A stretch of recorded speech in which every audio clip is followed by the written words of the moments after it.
ನವರಾತ್ರಿಯ 8ನೇ ದಿನವಾದ ಮಹಾಗೌರಿ ದೇವಿಯ ಕತೆ. ಜಗನ್ಮಾತೆ ದುರ್ಗಾದೇವಿಯ 8ನೆಯ ಶಕ್ತಿಯ ಹೆಸರು ಮಹಾಗೌರಿ ಎಂದಾಗಿದೆ. ಇವಳ ಬಣ್ಣವು ಪೂರ್ಣವಾಗಿ ಬೆಳ್ಳಗಿದೆ. ಈ ಬಿಳುಪಿಗೆ ಶಂಖ, ಚಂದ್ರ ಮತ್ತು ಕುಂದಪುಷ್ಪ ಇವುಗಳ ಉಪಮೆ ಕೊಡಲಾಗಿದೆ.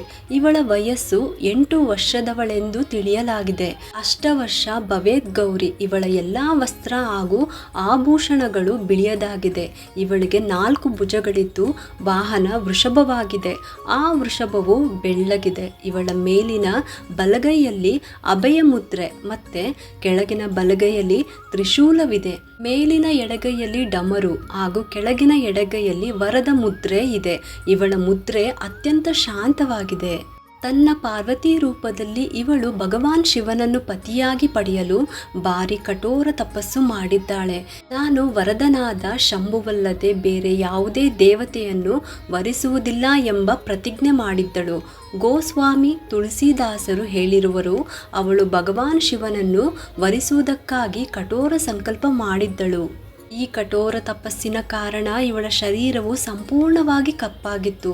ಇವಳ ತಪಸ್ಸಿಗೆ ಸಂತುಷ್ಟರಾಗಿ ಭಗವಾನ್ ಶಿವನು ಇವಳ ಶರೀರವನ್ನು ಗಂಗೆಯ ಪವಿತ್ರ ಜಲದಿಂದ ಚೆನ್ನಾಗಿ ತೊಳೆದಾಗ ಅದು ವಿದ್ಯುತ್ತಿನಂತೆ ಅತ್ಯಂತ ಪ್ರಕಾಶಮಾನವಾಗಿ ಬೆಳ್ಳಗಾಯಿತು.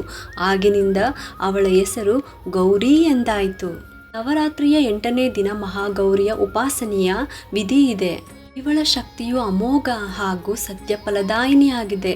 ಇವಳ ಉಪಾಸನೆಯಿಂದ ಭಕ್ತರ ಎಲ್ಲ ಕಲ್ಮಶಗಳು ತೊಳೆದು ಹೋಗುತ್ತದೆ. ಅವರ ಪೂರ್ವ ಸಂಚಿತ ಪಾಪಗಳು ಕೂಡ ನಾಶವಾಗಿ ಹೋಗುತ್ತದೆ.